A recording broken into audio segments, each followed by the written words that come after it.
De quê? Gestão pública. Eu sou professor universitário. Ah, que legal. Eu dei aula de filosofia do direito. Ah, que maravilha. E do jornalismo.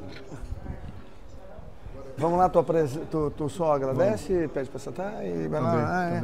E o ministro, e o Onix e pronto. Meu livro e pau no burro. Aqui embaixo, né?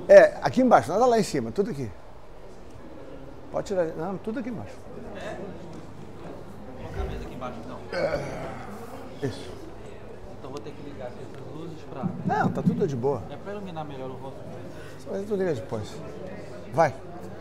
Boa noite a todos. Obrigado aí por ter aceitado o convite do nosso ministro do governo do Bolsonaro, Onix Lorenzoni.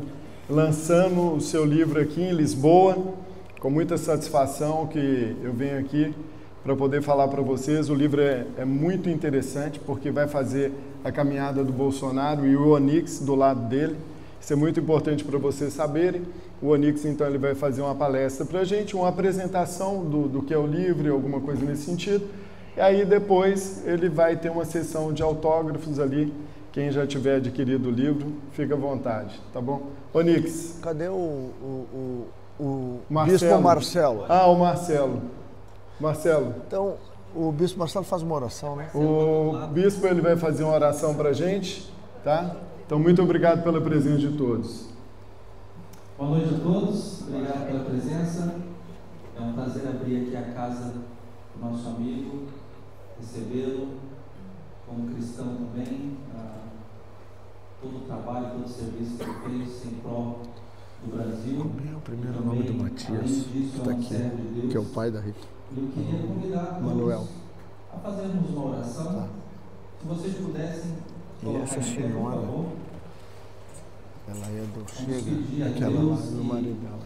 Mas eles não nos são abençoe, parlamentares. nos guarde, que faça o nosso caminho prosperar. Amém?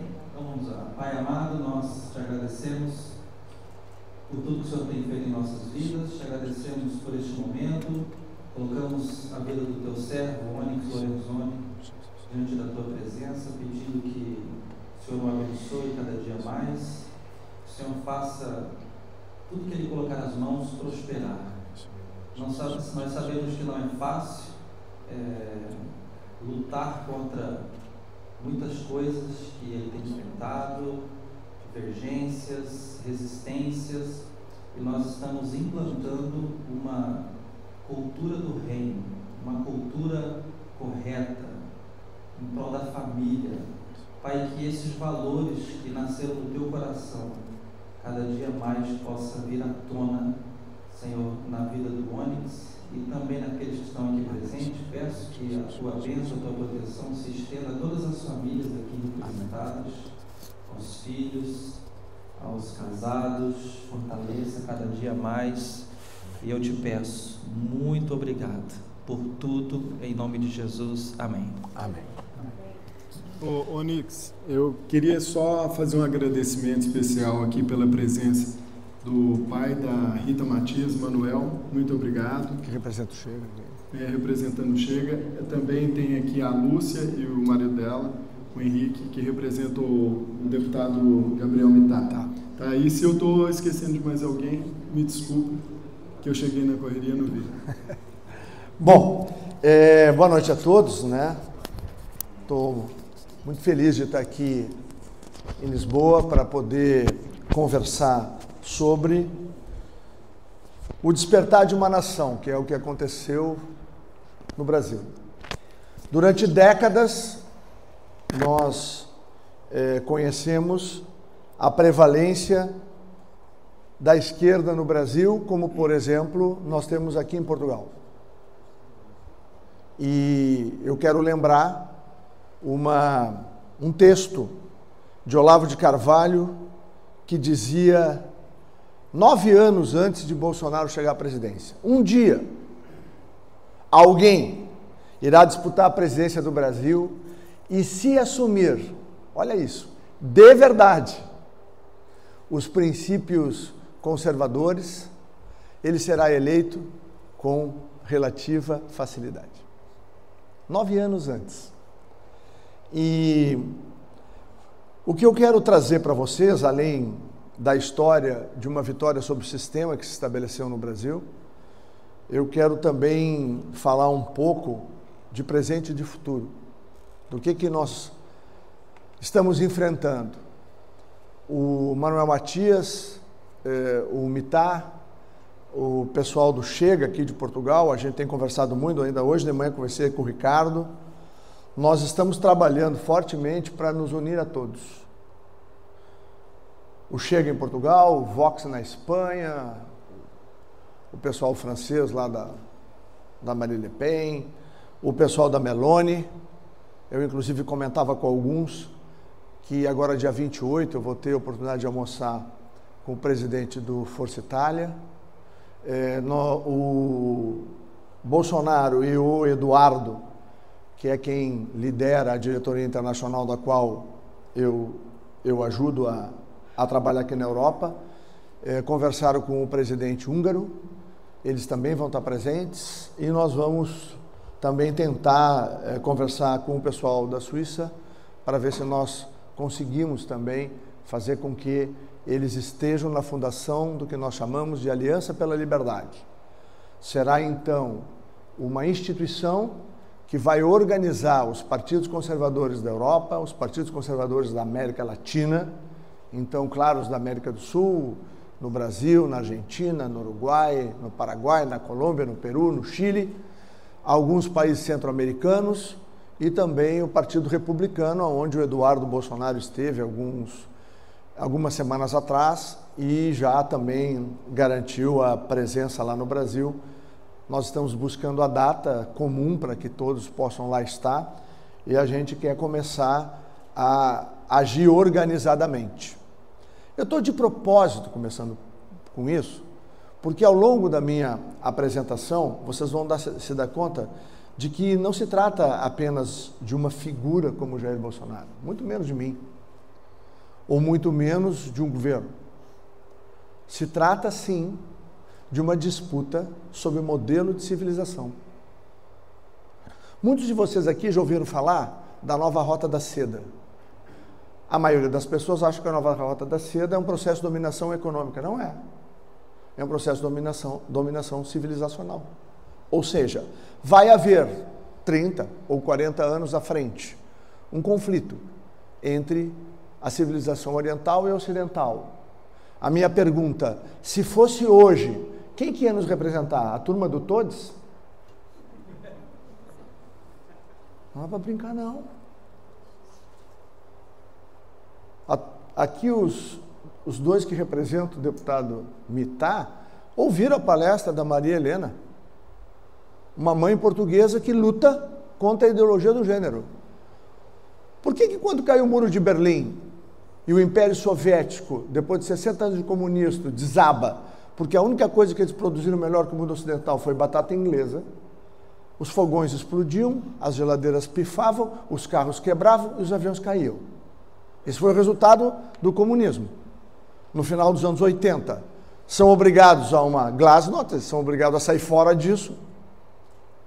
E aí, quando cai o Muro de Berlim, a esquerda europeia se junta aqui na Europa. Reconhece a derrota, sabe que perdeu, mas não perde o desejo de confrontar e destruir o capitalismo. Porque se tem uma coisa que nos diferencia deles, é algo essencial para o ser humano. Nós temos limite ético e moral, eles não têm nenhum. Nenhum. Toda vez que eles roubam dinheiro público, eles não roubam dinheiro público, eles roubam o dinheiro do capitalismo, na cabeça deles.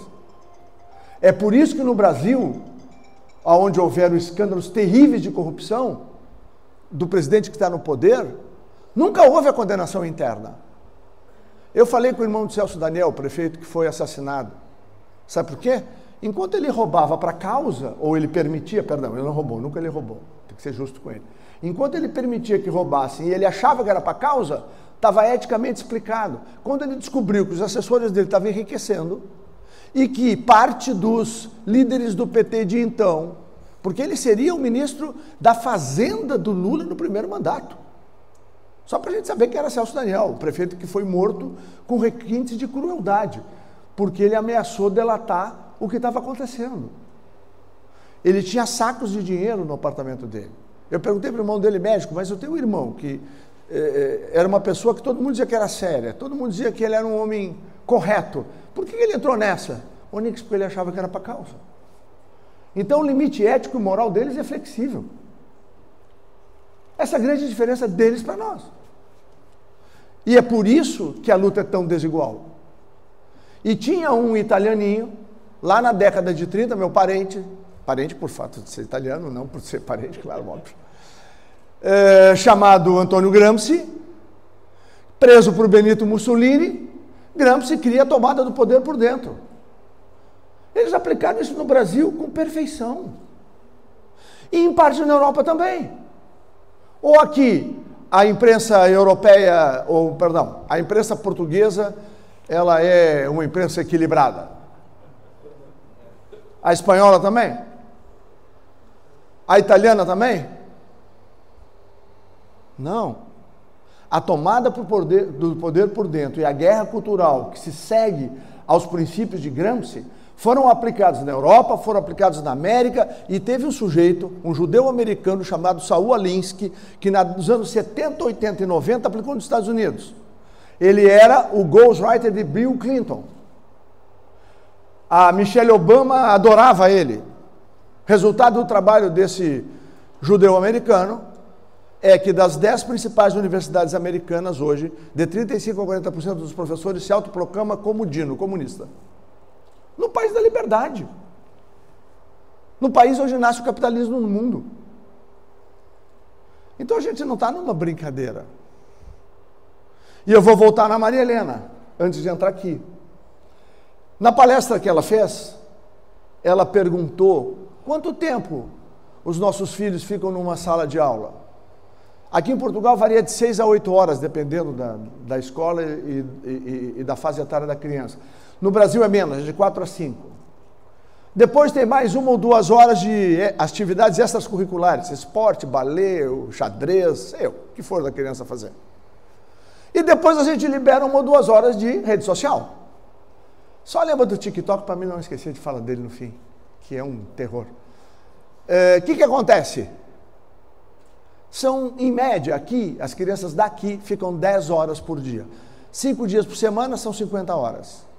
Aí a minha pergunta é, você acha mesmo, pai e mãe, vô e vó, que aquela meia hora de papo com o filho no sábado e aquela outra meia hora de papo com o filho no domingo, vai superar 50 horas de semeadura esquerdista na cabeça dele? Não vai. Ele vai virar juiz e vai condenar uma senhora de 66 anos com uma Bíblia na mão e uma bandeira do Brasil na outra, dizer que ela é terrorista e bota 17 anos ela na cadeia. Vai virar promotor de justiça, vai entrar na tua empresa, na cabeça dele tu és um capitalista que explorou o trabalho dos pobres, dos trabalhadores, o que tu acumulou é fruto de exploração e ele te dá uma multa para te alejar. Ou ele é fiscal de qualquer coisa e vai entrar no banheiro da tua fábrica ou no refeitório da tua empresa e vai encontrar 30 maneiras de te aplicar multas. E ele acha que ele está fazendo justiça social. Ou ele vai ser jornalista e tu vais dizer A, B, C ou D, e ele vai escrever X, Y, Z. Ele tem uma causa para defender, que é a proteção da humanidade. Nós somos os vilões e eles são os bonzinhos. E aí, pai e mãe, eu pergunto, como é que está o Pedro? Vou usar o nome do meu neto. Ou do filho do Rafa que está aqui. Como é que está o Pedro? Está bem ali com os 13 anos e tal. Mas sabe como é, né? Tem umas ideias meio tortas na cabeça, mas quando aqueles professores dele, mas depois passa, não passa. Ele vai se formar e vai ser uma dessas coisas que eu citei aqui, meio na brincadeira, mas é isso. Então, o que nós vamos falar foi uma vitória sobre um sistema que por 40 anos se estruturou. Como disse o professor Olavo de Carvalho, primeiro foram as universidades, depois foi a educação, depois foi a comunicação, depois foi as instituições, depois foi o sindicato, depois foi o mundo jurídico e depois foi o Brasil Pacucuia. Ou 3 casos de corrupção aqui. E aqui tem uma coisa muito grave. Estou começando a estudar um pouco da história. A transição do salazarismo para a democracia foi feita pela esquerda. Revolução dos Cravos. Então há um problema na cultura portuguesa de achar que eles são democráticos, eles não são. É o maior erro, como dizem meus amigos argentinos. E eles erraram muito, né? Até que encontraram o Bolsonaro deles. Então nós vamos contar aqui como é que esse cara, do nada, e para quem não sabe, o baixo clero é como a gente apelida no Parlamento Brasileiro, que tem 513 deputados, na Câmara dos Deputados, aqueles deputados que não são líder, não são presidente de comissão, eles, na verdade, eles não têm espaço nos seus partidos, normalmente ou porque tem alguma insuficiência, ou porque defende bandeiras muito específicas, ou é um outsider, como era Jair Messias Bolsonaro. Vamos começar a história, depois eu volto para o que eu comecei a falar aqui. Pode passar o primeiro slide, por favor? Isso aconteceu, esse branquinho aqui não, o que está atrás ali. Isso aconteceu em fevereiro de 2017. Em fevereiro de 2017 eu era um cara decepcionado. Apaixonado pela minha Denise, que é minha esposa, mas completamente decepcionado. Ela fez uma viagem comigo naquele ano, que a gente andou por aqui, e ela tentava me animar, mas eu tinha sido relator das 10 medidas de combate à corrupção, e eu vi mais uma vez o sistema esmagar a chance do Brasil virar um país de direito. E naquele período que eu relatei aquele projeto, né, que foi preparado lá pela Força Tarefa da Lava Jato, estava lá o juiz Sérgio Moro, estava lá o líder da equipe de procuradores, o Deltan Dallagnol, e eu dizia, a única coisa que o Brasil não pode fazer é imitar os italianos do Mani Pulita. A Operação Mãos Limpas faxinou a Itália, durou uns 2 anos e um pouquinho, depois a máfia começou a faxinar juiz, promotor, fisicamente. E os que não foram faxinados fisicamente foram faxinados na sua reputação. A Itália virou um país tão corrupto que chegou a tocar 3 ou 4 governos no mesmo ano. E levou anos para se restabelecer, agora reencontrou um pouco de equilíbrio. E, de novo, teve que ser alguém conservador ou da direita para poder trazer esse equilíbrio para a Itália, que foi essa jovem que chegou ao poder lá também, meio parecido com a gente, assim, no acaso. E o Brasil repetiu o script direitinho, igual. A condenação de Deltan Dallagnol é um negócio absurdo, ele foi condenado em 50 segundos. Parece que foi de propósito, né? Para mostrar que não tinha devido processo legal, né? 50 segundos. E aí, então, eu aprovei por unanimidade aquele projeto na comissão especial, e quando foi para o plenário, no dia posterior a um acidente da Chapecoense, caiu um avião, ela ia disputar uma final ou semifinal da Taça Sul-Americana, final, e aí o avião, por falta de gasolina, caiu e matou vários jogadores, foi uma tragédia no Brasil. E botaram para votar na noite posterior, exatamente para tentar esconder o crime que fizeram naquela noite. Então eu era um sujeito que estava avaliando em 17 se eu ia disputar de novo para deputado federal. Eu já era deputado há 6 mandatos consecutivos. Quando esse cara me ataca no plenário e diz, ô Gaúcho, ele me chamava de Gaúcho, sempre me chamou de Gauchão, Gaúchão. Ele diz, esse negócio de presidente, que eu estou inventando essa candidatura, pode dar certo, você não quer me ajudar? Estou muito sozinho. Eu disse, eu adoraria, mas eu não posso. Aí ele disse, por que tu não pode? Não, eu sou secretário-geral, era de um grande partido chamado PFL, que virou Democratas, e o Ronaldo Caiado, que era um senador da República, ele quer disputar a presidência. Hoje é governador do estado de Goiás, talvez vá disputar a presidência na eleição de 26. É talvez uma das alternativas que a gente pode ter, inclusive o próprio presidente pensa sobre isso, mas ele não decidiu, ninguém decidiu nada. Mas naquela época nós trabalhamos para tentar fazer ele candidato. E foi também uma página muito triste minha no Democratas. Eu já era secretário-geral, que é o segundo cargo mais importante do partido, depois do presidente, já há quase 5 anos, e foi tão ruim que eu pedi demissão, eu renunciei, né, àquele cargo, para poder ficar livre, para poder apoiá-lo. Mas eu só vou apoiá-lo em abril. E aí, no início de abril, ele entra, mas aí tem uma coisa antes. Quando ele me convidou, eu disse que não podia, expliquei tudo isso. Olha como é o caráter do Bolsonaro. Ele disse assim, ô Nix, mas se o Caiadão, né, porque o Caiadão é maior que ele, se o Caiadão se viabilizar, para mim tá bom. O que eu quero é tirar esses bandidos tudo aí, que estão atrapalhando a vida do Brasil, e eu me aposento, vou pescar, ele gosta de pescar, vou tomar água de coco com a Michelle lá na Barra da Tijuca, a vida para mim está resolvida. Se fosse outro, ia ficar, não, mas para aí, eu sou melhor, eu boto gente no aeroporto, aquelas conversas, né? Não, ele tem um desprendimento que é natural e é verdadeiro. Bom, passaram-se 2 meses, ele entra no plenário aos berros. Ô gaúcho, tem criança aí, bom, aqui é uma igreja, mas não vou dizer, filho daquilo, né? Aí eu disse, que é esse rapaz, tá mal educado. Aí já comecei a rir, né, porque eu sabia o que é. Pô, fui lá, o Caiado disse que não é candidato a presidente, é candidato a governador, tu vai me ajudar ou não? Aquele outro palavrão que ele usa muito, né?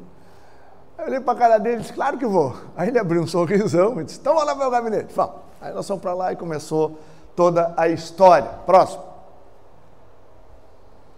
Próximo. Bom, eu vi logo no início que o negócio não era brincadeira. Nós andávamos, ele andava muito só, né? No momento em que eu anunciei publicamente que eu ia apoiá-lo, eu comecei a ter as portas fechadas no parlamento. O sistema fazia o quê? No jornalismo engajado. Ele ia numa cidade, não tinha fotos dele, não tinha vídeo. Botava uma nota lá, deputado federal pelo Rio de Janeiro, Jair Bolsonaro, esteve aqui em Campo Grande, esteve aqui em Cuiabá, mas não tinha nada. A gente conseguia fazer nas redes sociais. Aí eu sou metido a cozinheiro e disse, pá, vou fazer um almoço. Não, uma janta na minha casa. Fiz comida para 30 pessoas. Convidei 30 deputados. Aí passa 10, 15, 20 minutos, não chega ninguém, daqui a pouco, pá, toca a campanha, chega o primeiro, delegado Éder Mauro do Pará, vizinho de porta do Bolsonaro. Aí daqui a pouco toca o atual governador de Santa Catarina, era deputado à época, chamado Jorginho Melo, e não vai mais ninguém. A Denise, minha mulher, olhou aquilo e disse, o que nós vamos fazer com esse tanto de comida? Eu não sei, vamos mudar, comer, sei eu. Né? Aí ele olhou para mim e disse, bah, gaúcho, agora? Eu disse, não, cara, isso é só o primeiro, tem que persistir, não vamos arregar agora. Vamos pensar o que nós vamos fazer. Aí fiquei craneando. Aí me deu uma luz lá e eu disse, vamos fazer uma coisa. Tu vai fazer assim, tu vai para Goiás, Goiânia, tu vai para Campo Grande, Mato Grosso, tu vai para Cuiabá. Nós dava uma semana, 10 dias e chamava os deputados da região. Por quê? Ele no aeroporto tinha 2.000 pessoas. Aí o vereador, o cabo eleitoral, o parente, o amigo, alguém falava. E claro, o deputado fareja voto, né? Pô, eu vou lá ver o que esse cara tem que tá botando 2.000 pessoas no aeroporto da minha cidade. Porque artista de rock não bota, imagina político, né? Alguma coisa havia. E foi assim que nós fomos indo. Trabalhamos todo 2017 para captar essas pessoas e nós chegamos no mês de junho de 2018, a gente não desistiu, né, que é o mais importante, com 123 deputados assinando um documento de apoio ao então pré-candidato Jair Bolsonaro. Aí a gente conseguiu mover a roda. Próximo. Bom, aí no meio desse caminho, 2017, ele me diz, o que tu acha do João 8,32? Eu disse, eu acho ótimo. Uma senhora me falou, eu acho que eu vou começar a usar. Eu disse, excelente. E o Conhecereis a Verdade nos libertará, alguém seguramente, né, o chefe lá mandou alguém botar ele nessa, né? Essa coisa da verdade, ela foi algo que conectou com o Brasil.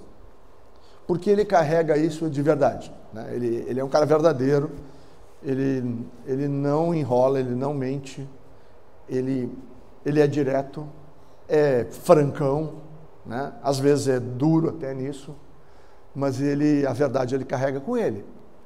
E tem uma história que eu gosto de contar, que nesse período de 17 ainda, eu inventei uma ida dele e dos filhos. Nós fomos ao Japão, Coreia e Taiwan para conhecer inovação e educação. Por quê? Porque ninguém esperava que o brucutu, né, do milicão, que eles desenhavam em cima de tanque de guerra e tal, fosse se preocupar com essas coisas, né? E aí nós fomos para quebrar isso, a gente foi. E tem 2 histórias maravilhosas dessa ida para Japão, Coreia e Taiwan. A primeira é quando, em janeiro ainda de 2018, nós fomos no final de fevereiro, a Embaixada da Coreia do Sul me liga, o embaixador, e diz, olha, deputado, o presidente da confederação, a federação lá das indústrias da Coreia, que vai receber, né, em nome das indústrias coreanas, tem várias que operam no Brasil, vai receber, né, o futuro presidente e tal, ofereceu a suíte presidencial do hotel dele. O hotel dele é o hotel mais luxuoso de Seul. O hotel dele é um espetáculo, acho que tem 7 estrelas de tão luxuoso que é. E a suíte presidencial foi oferecida, então, ao deputado. O senhor faz chegar a ele a nossa oferta. Aí eu fui lá falar com ele. Ele olhou para mim e disse, ô Gaucho, nós já não pagamos lá o hotel em Seul? Sim. E o hotel até bem baratinho, né? Eu disse, E é bem bom, não, porque no Japão ele quase desistiu da viagem. O primeiro hotel que nos arrumaram lá era 200 e tantos dólares, ele olhou para mim e disse, não vou mais. Nós pagamos no nosso bolso aquela viagem. Aí eu consegui no Arrabalde lá e tal, ele foi. Mas outro, aí ele perguntou para mim, tá bem, esse troço ainda tá meio caro. Eu disse, mas é o mais barato que tem. No Japão, a única forma que tem é aquelas cápsulas. Eu disse, eu não morri ainda para entrar naquele negócio. Eu disse, bom, então vai nesse. Tá, mas dá para dividir? Eu disse, dividir? Vou ligar. Aí liguei. Aí ele dividiu. Até o dia... Não, eu bati na porta para saber quem era. Ele dividiu com o Flávio. Gente, no quarto que eu usei em Tóquio, se eu fosse trocar de camisa, eu tinha que abrir a porta do banheiro. E não tinha nem guarda-roupa, era cabide, era uma cama cabide, um banheirinho que tu tinha que entrar de lado, tu tomava banho meio de lado também, e aí eu fui lá para ver na cama. Eu não sou grande, eu ficava bem na cama. Mas imagina, 2 caras de 1,90 m, né? Pai e filho, foi ótimo aquela história. Bom, mas aí ele disse, não, nós já pagamos. Não, disse para eles lá o seguinte, primeiro, não sou presidente, eu fico muito grato, mas eu não vou ir. E eu disse, bom, mas Bolsonaro, tem problema, tem um jantar que eles vão te oferecer. Não, um jantar eu vou. Mas para a suíte presidencial eu não vou coisa nenhuma, não sou presidente, como é que eu vou ir? Sabe, né, eu não quero saber desse negócio. Aí liguei para o embaixador e disse, né, dei a resposta.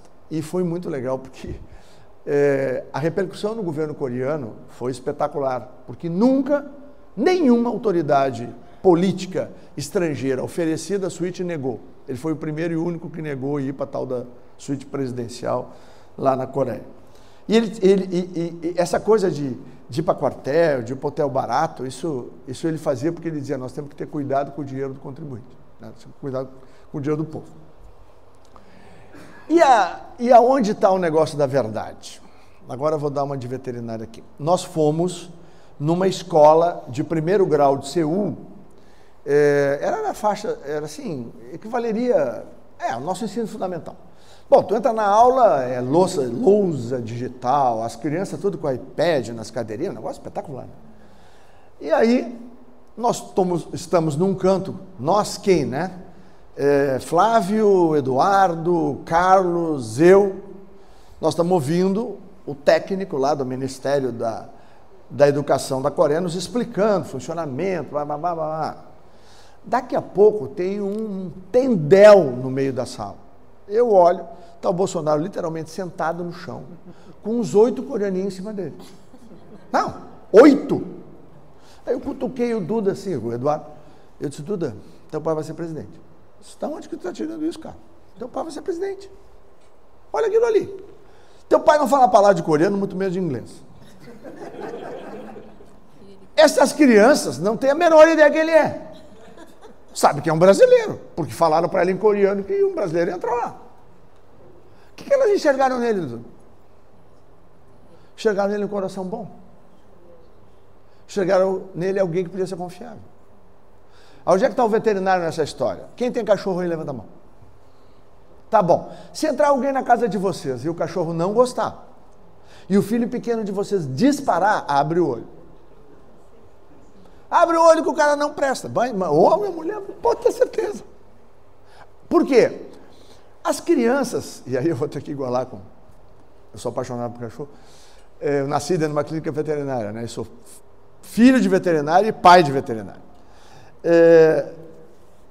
Quando os cães ou as crianças elas não gostam de alguém, ou elas gostam, é porque elas percebem uma coisa que nós perdemos.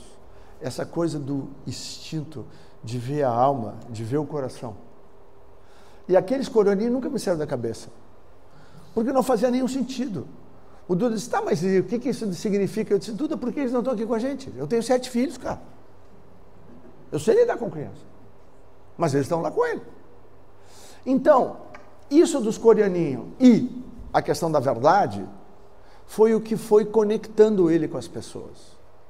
Porque as pessoas enxergavam ele falando e tal, mesmo lá do jeito dele, mas a verdade era algo que estava presente. E isso foi para o coração de todos os brasileiros. Por isso que aonde ele vai, ele arrasta multidões. Né? É porque, primeiro, ele nos despertou todos. Né? Nos mostrou quem a gente era, o que a gente queria, que sociedade a gente queria. Né? O Deus, Pátria, Família e Liberdade. E depois, ele durante todo o tempo, ele carregou com ele uma verdade, vamos lá, verdadeira. Né? Mas aí o negócio foi indo, nós chegamos lá na eleição, precisa de uma caneta. Quem tem uma caneta? Agora eu vou mostrar como o sistema é cruel. Não precisa escrever, não. Quem é que trabalha aí com engenharia, construção, qualquer coisa assim? Eu quero saber o seguinte. Isso aqui tem meio centímetro? Tem? Tem? Se isso aqui da faca entrasse na barriga dele, ninguém estava aqui. Por quê? Pegaria a cava abdominal, são menos de 2 minutos de vida quando ela é perfurada. Ok? Para ver como ele foi o escolhido. Se aquela viatura da Polícia Federal levasse mais de 2 minutos para chegar na Santa Casa, ele já chegou chocado, ele já chegaria sem vida. Se não tivesse um médico corajoso, porque normalmente o talho que se faz numa laparotomia exploratória é em torno de 20, 25 centímetros. Eles fizeram um talho, como a gente diz na minha terra, um talho de campanha, ou seja, quando a gente vai carnear uma ovelha, abre um buraco na barriga dela, eles abriram um buraco na barriga do Bolsonaro e isso salvou o Bolsonaro. E quer ver como o sistema é bruto? Tu me ajuda? Um minutinho, pode vir aqui. Olha no vídeo, tá? Abre o braço assim um pouquinho. Tá bom, assim tá bom. O Bolsonaro é carregado por alguns policiais federais e por alguns populares. Quando vão colocar ele dentro da caminhonete, tem um agente que ele não está de mão espalmada, ele é colocado na caminhonete e ele dá um soco no rim esquerdo do Bolsonaro. Isso está no vídeo. Não, isso eu levei para o ministro da Justiça, para a Polícia Federal, falei para todo mundo isso. E quem tem alguma dúvida, entra no Google. O soco no abdômen. Obrigado. O soco no abdômen do Bolsonaro. Tá? Mas não termina aí. 20 dias depois do atentado, que foi 6 de setembro, eu recebi uma informação de um amigo que merece toda a confiança. Tem alguém aqui que é esposa ou futura esposa de Uruguaiana, ele é de Uruguaiana. E ele recebeu de um senador argentino de que o Mossad, o Serviço Secreto de Israel, havia entre março e abril de 2018 avisado o Serviço Secreto argentino que o Hezbollah, tinha 2 alvos na América do Sul. O Macri, óbvio, que era o presidente argentino, e o candidato da direita do Brasil, não tinha nem o nome do Bolsonaro no informe. Eu pergunto para o doutor Macedo, o homem que operou ele 300 vezes, doutor Macedo, o cara rodou a faca no abdômen do Bolsonaro? Ele diz, o cara rodou a faca no abdômen do Bolsonaro. Se 1 milhão de portugueses der uma facada hoje, ou 1 milhão de brasileiros ou brasileiras der uma facada hoje, ela vai entrar e vai sair, ela não vai rodar. Por quê? Porque rodar precisa treinar. O Adélio sumiu 2 anos, ninguém sabe onde foi, ninguém da família, ele simplesmente evaporou por 2 anos. Já está comprovado. O Hezbollah, o Al-Qaeda, ISIS e o Hamas, eles têm célula na tríplice fronteira brasileira com o Paraguai e com Paraguai, Argentina e Brasil. Isso, Foz do Iguaçu. Todas têm célula lá. Depois eu recebi segundo a informação de que o líder do grupo do Hezbollah se chamava Barakat. 30 e poucos dias depois do atentado, esse cara foi preso pela Polícia Federal em Foz do Iguaçu. Foi apresentado pelo governo paraguaio uma condenação, e aí tem um acordo bilateral, onde quando é condenado, manda para o outro lado. Levaram para a ponte da integração lá, e o cara evaporou. E se vocês... Eu não achei, se alguém achar, por favor, me diga que eu paro de dizer bobagem. Pega os últimos 50 anos, lá do Rio Grande, né, da fronteira com os Estados Unidos do México, até Ushuaia, e acha um atentado político à faca na América Latina. Tem bomba, tem veneno, tem acidente de carro, tem acidente de avião, tem enforcamento. Eu não achei faca. Tudo isso foi levado às autoridades, nós estávamos exercendo o poder. Não conseguimos avançar. Só para a gente ter uma ideia de como é que as coisas funcionam no Brasil, né? Então é um negócio muito sério o que a gente enfrentou nesses anos todos. Mas ele sobreviveu com a graça e o amor de Deus e pôde nos liderar e transformar o Brasil. Vamos para frente, parar de falar de coisa ruim. Bom, isso aí ele já ganha a eleição. Nós estamos aí 28, 29, 30, esse dia é o dia 30 de outubro de 2018, ganhou a eleição no domingo 28. Aí eu perguntei para ele, o que nós vamos fazer amanhã? Ele disse, não, mas vamos descansar. Vocês todos voltam aqui às 7 da manhã do dia 30. 7 da manhã do dia 30 a gente estava lá, aí tem essa conversa aí. E aí como é o café na casa do Bolsonaro? Obviamente, leite, café, pão, margarina e leite condensado. É bem assim. Eu cheguei lá e ele disparou na minha cara isso aí. Eu falei com o Temer, vai ter um ministro da transição, é tu, pega as tuas trouxas e te manda para Brasília e te vira. Porque ele dá ordem assim. Eu só vou dizer sim, senhor. Tá bom, foi embora.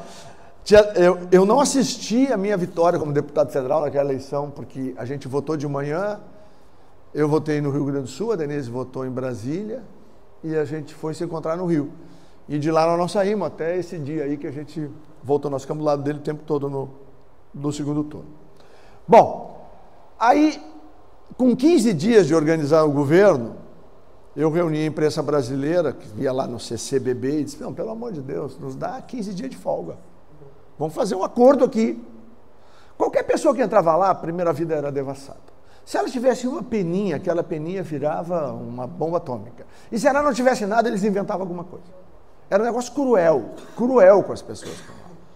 Mas eles não pararam, né? Mas mesmo assim, a gente foi montando o governo, a gente sabia que tinha que fazer um governo disruptivo, e é por isso que o governo fez transformações impressionantes no Brasil, porque a gente sabia que tinha que transformar o Brasil, nós tínhamos que desfazer aquilo que era um presidencialismo de coalizão, que tinha resultado numa prática muito conhecida no Brasil, que é o toma lá da cá, né? Ou seja, eu te apoio aqui, né? E aí eu te alcanço o dinheiro por ali. Isso no Brasil era do cotidiano, do dia a dia. E que tem dois grandes exemplos, né? O mensalão e o petrolão, né? E no mensalão tem uma particularidade. O mensalão, a CPI do mensalão termina em março de 2006, e aí eu sou entrevistado por um grupo de jornalistas e eles me perguntam, o mensalão é o maior esquema de corrupção da história do Brasil? Eu disse, o mensalão é coisa de trombadinha. Trombadinha é um assalto que tem no Brasil, que os caras batem na pessoa, tomam a carteira e saem correndo. Não, mas então onde é que está a corrupção? Eu disse, a corrupção está no dia que abrir a caixa preta da Petrobras, vocês vão descobrir como é que se rouba dinheiro público de caminhão. Sim, 2006, né? O escândalo do Petrolão explode 8 anos depois, de 2014 para 2015. Mas aí foi devastador, né? 50 bilhões de desvios. Foram devolvidos 6 bilhões de reais, que dá mais ou menos 1 bilhão e 200 milhões de euros. Isso, as empresas de engenharia, as grandes empreiteiras brasileiras devolveram, confessando que tinha sido roubado, fora o que eles conseguiram esconder. Só para a gente ter uma ideia da onde as coisas chegaram, né, lá no Brasil. E, bom, passa o próximo, já porque eu já tomei... Não, deixa aí. Nós entramos no governo, e aí 2019, ele explica muito como o Brasil depois foi escolhido em 2021 como uma das referências no tratamento do Covid, apesar das campanhas feitas no Brasil contra o presidente. Mas no final de 2019 a gente brincava que a baleia brasileira ia voar. A gente dizia assim, nós recebemos um país, né, que era uma baleia, porque ele é muito grande, são 200 milhões, um território extraordinário, né, muitas riquezas e tal, mas ela estava atolada lá na corrupção. Aí a gente deu banho na baleinha, limpou ela, arrumou, alimentou. E ela estava pronta para voar em 2020. Né? Por quê? Em 2019, a gente tinha 40 ministérios, puxamos para 22. A gente tinha 6 níveis hierárquicos administrativos, puxamos para 3. A gente saiu da 43ª posição e levou o Brasil para ser o 7º país mais digitalizado do mundo. Nós, no programa de parceria de investimentos, onde nós fizemos roadshows pela Europa, pela América, pela Ásia, pelo mundo, Japão, China, Coreia, Rússia, andamos pelo mundo todo vendendo o Brasil. E essa baleinha estava sempre lá.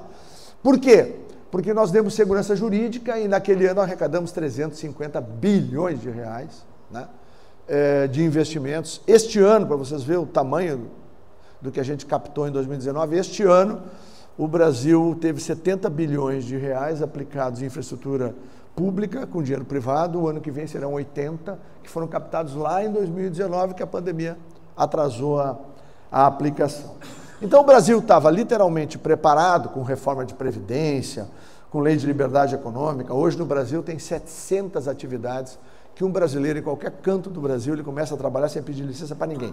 Nem prefeito, nem vereador, nem deputado, nem governador, nem ministro, muito menos o presidente da República.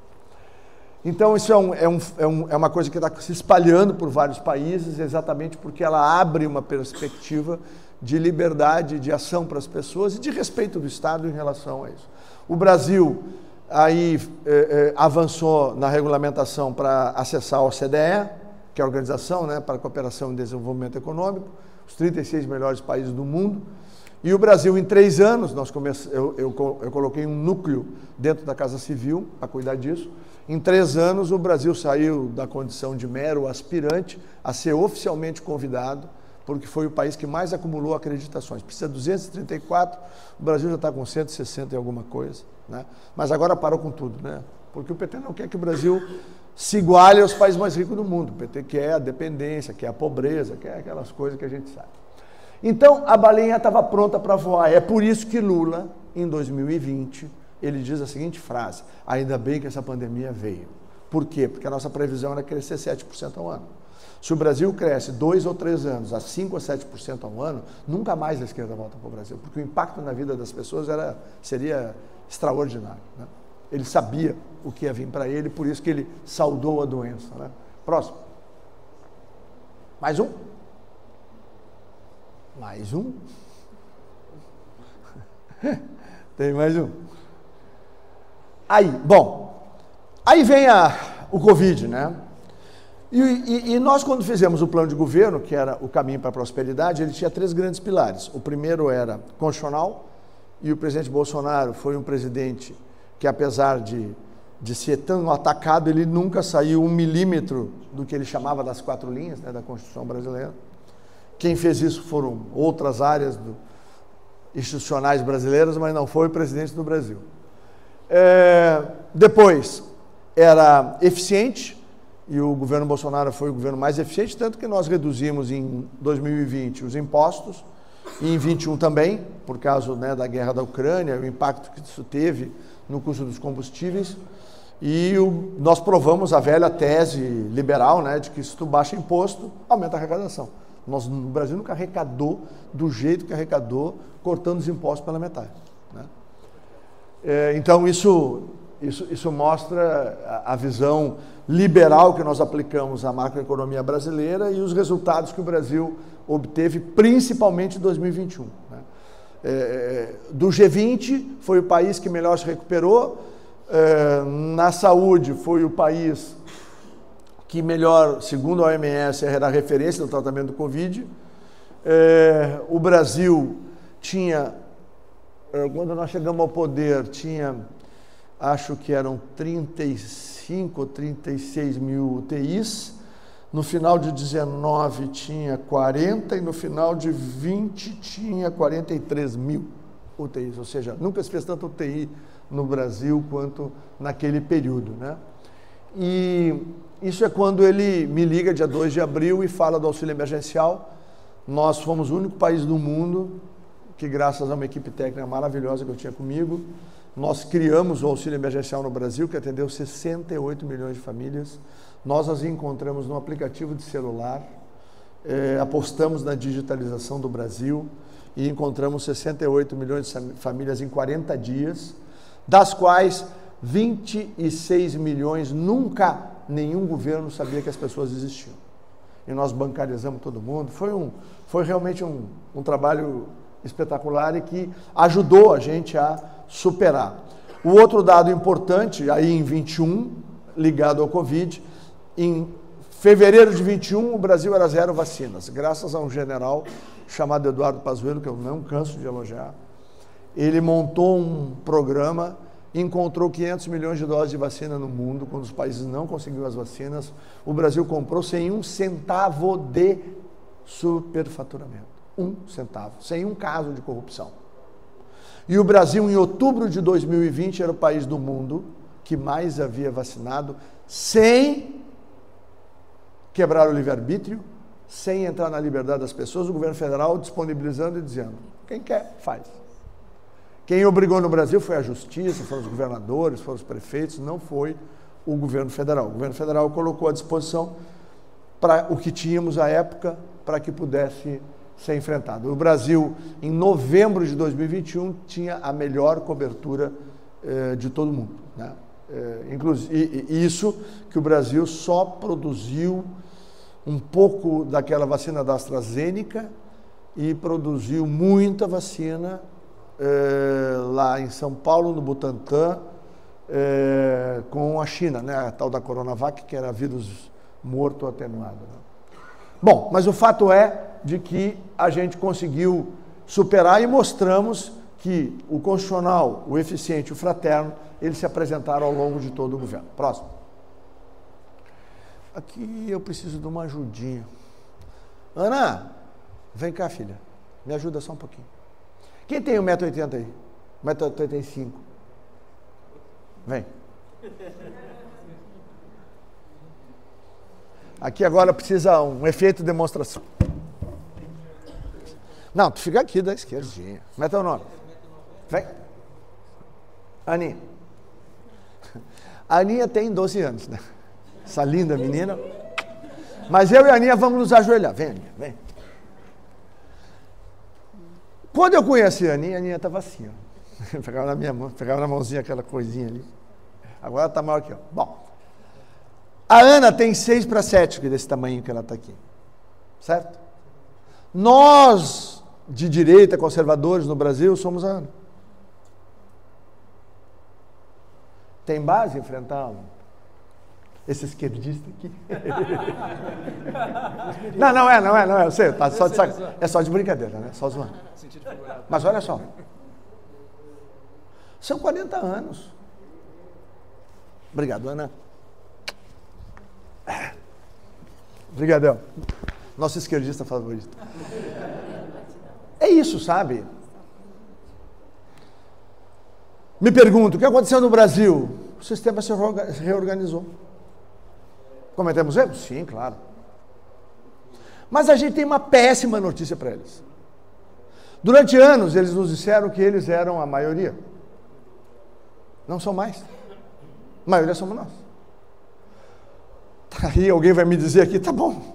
E por que eles estão dominando o Brasil? Por que eles estão no poder no Brasil? Aí é Marx, né? A minoria organizada controla a maioria desorganizada. Aí vamos voltar para o Olavo de Carvalho. O professor Olavo de Carvalho escreveu uns 2 anos antes de Bolsonaro ser presidente. Eu estou procurando uma coisa que eu quero que pareça uma cereja. Vamos precisar da criatividade de todos. Alguém tem uma chave de carro, alguma coisa assim? Hein?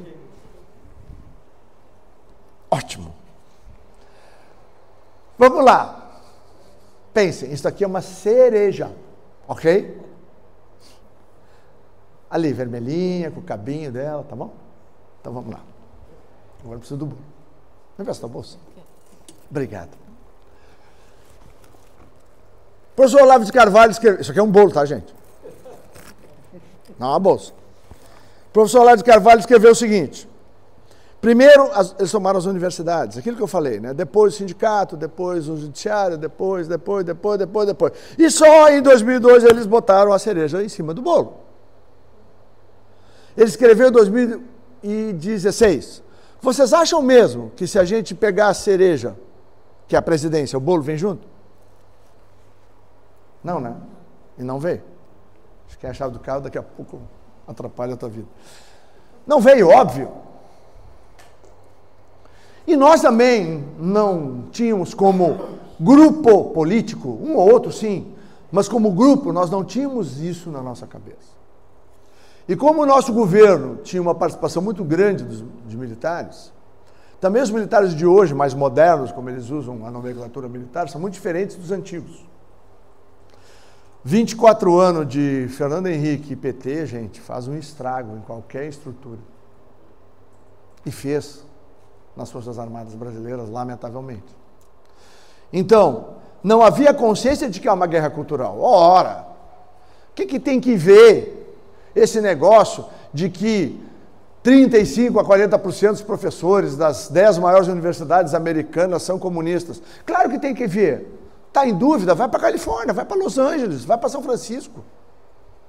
Tenta entrar numa farmácia que antes tu entrava, estava tudo apresentado, está todo no cadeado, porque até $900 o cara pode roubar, quer dizer, o cara pode levar e não é roubo.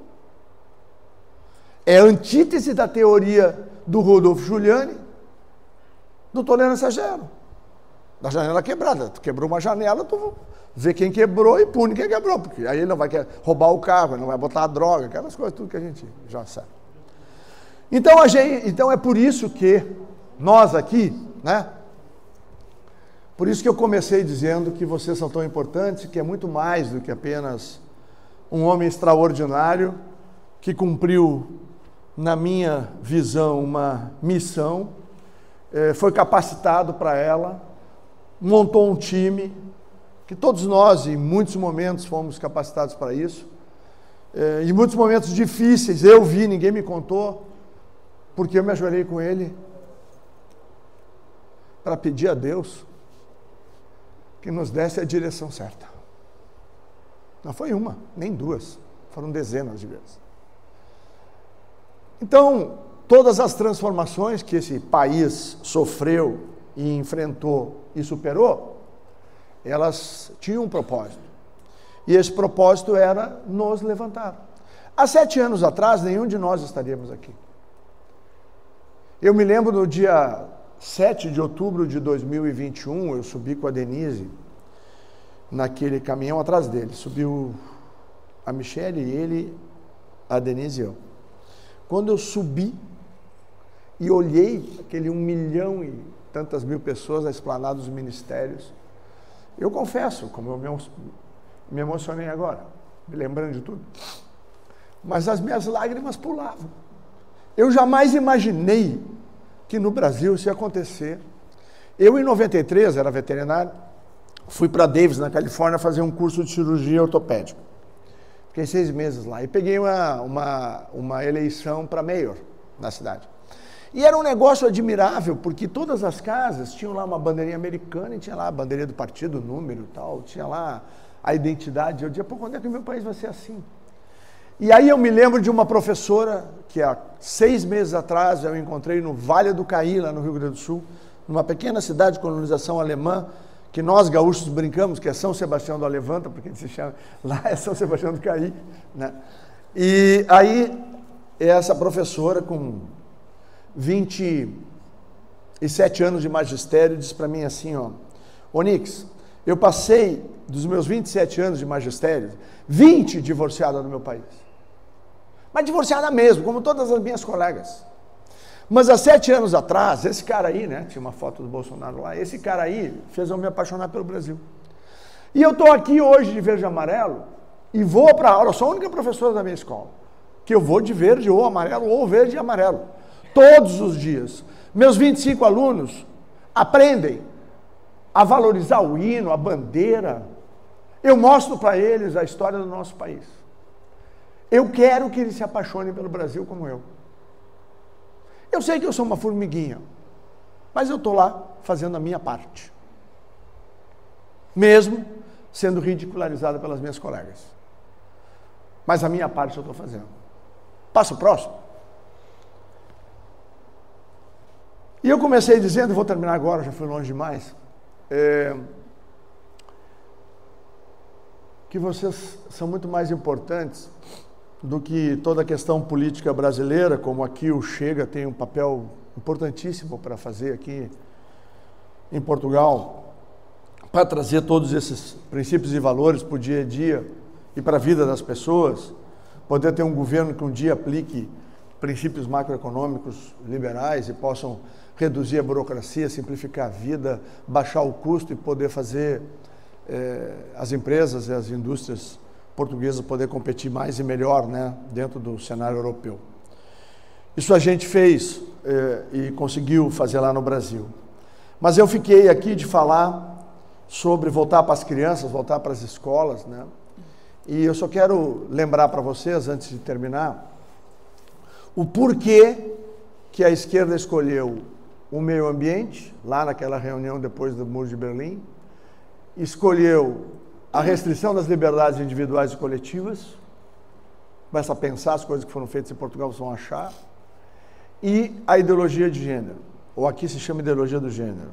Eu não tenho nada contra a escolha das pessoas. Acho que uma pessoa adulta escolhe o que quer e vai ser feliz. E onde é que eu me espelho nisso? No Deus que eu creio. O filho dele, feito homem, pregadinho na cruz. Tinha 2 ladrões. O da direita se arrependeu e ainda hoje estará com meu pai. O da esquerda não, sempre da esquerda, né? E foi para o lugar dele, lá para o inferno. Então, se ele respeitou o livre-arbítrio, quem somos nós, né? Para julgar o A, o B ou o C. Agora,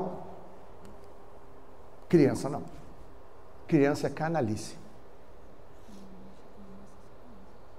Mas por que é que tem que bulir com a cabeça dos pobrezinhos? Porque toda tese comunista e socialista,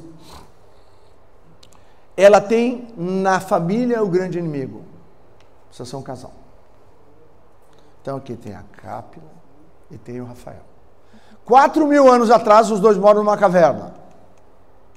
E o Rafael tem que fazer o quê? Ele tem que matar muitos bichos para alimentar ela.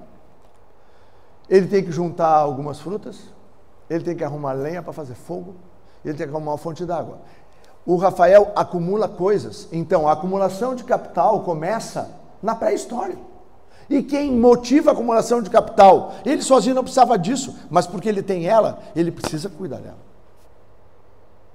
A família não é plano de Deus ao acaso, né, para o mundo.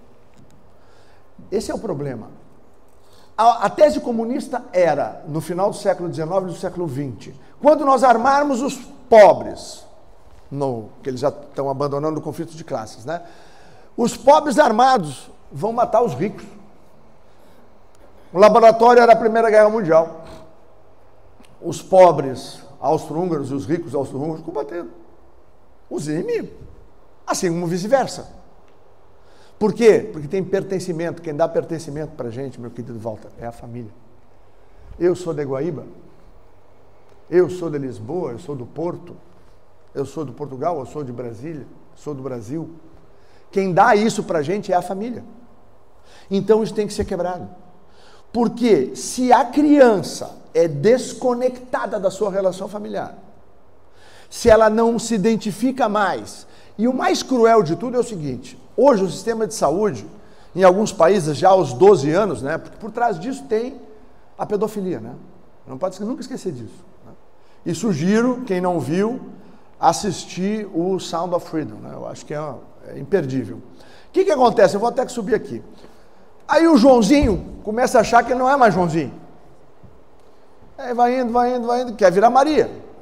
O serviço médico começa a mudar o quê? O externo dele, porque o interior é imutável. É cromossomo e é DNA. Mas muda o externo, muda o externo, muda o externo. Aí ele vai 17, 18, 19, 20. Com 21, diz, mas eu quero voltar, eu não quero ser isso que eu sou. Não tem volta. O que ele faz? Sobe no 5º andar e pum, pula. Ou vai para a frente do comboio,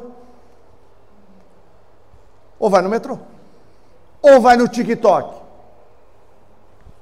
E atenção, pais e mães, avós, padrinho, madrinha, a turma da gurizada.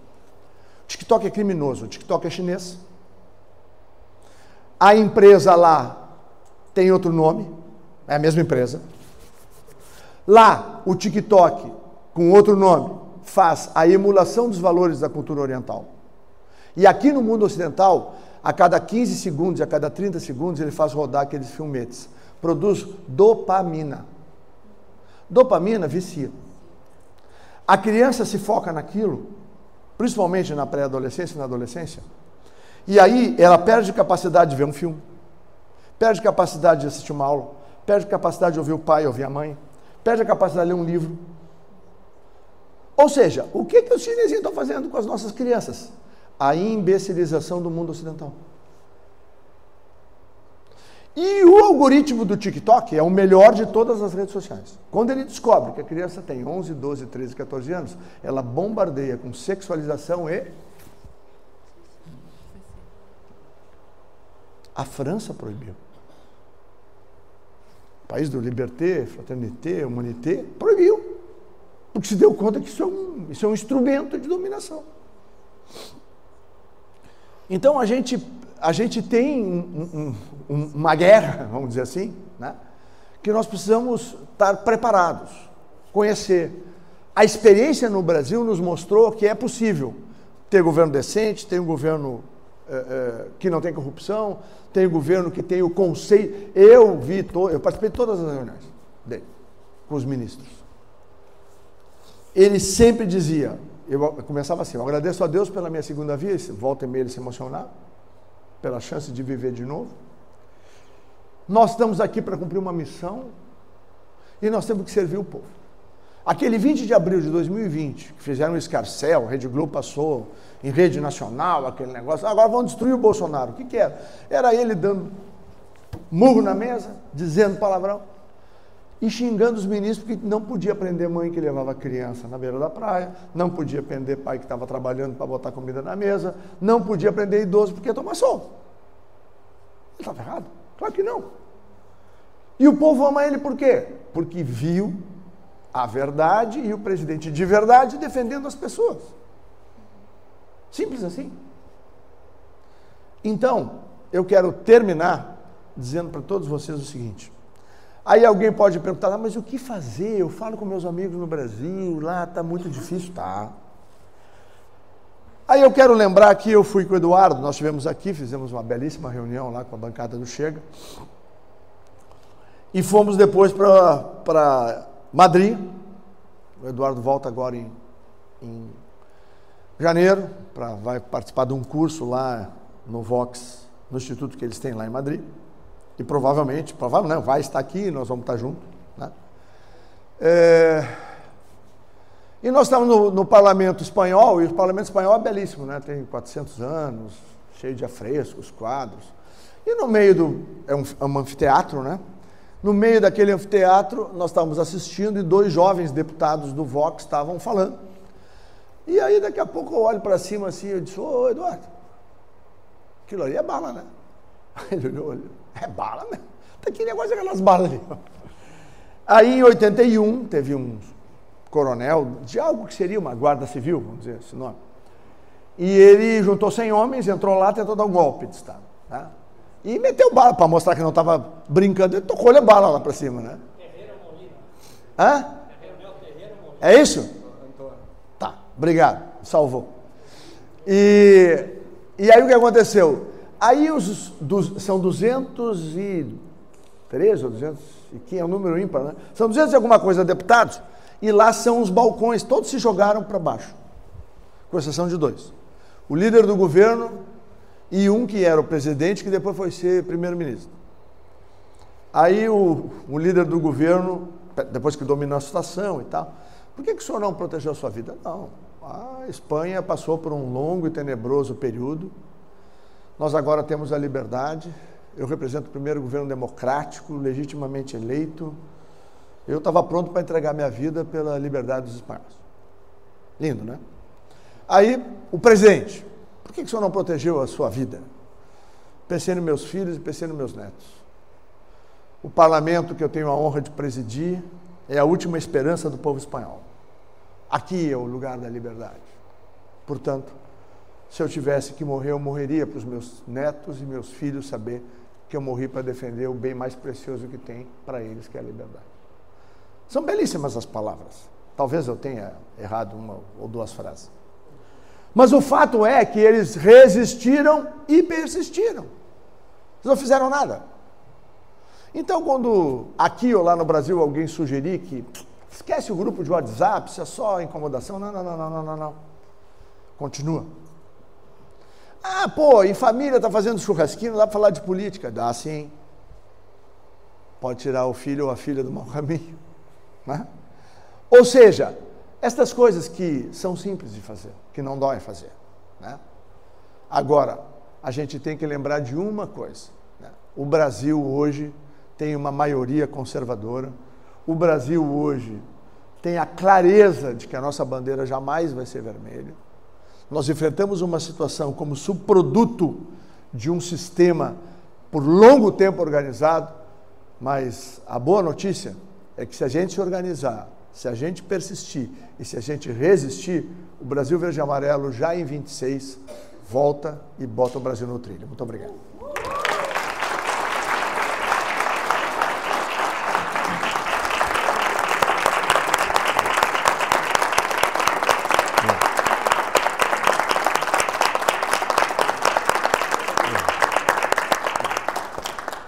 Agora vamos lá para o livro.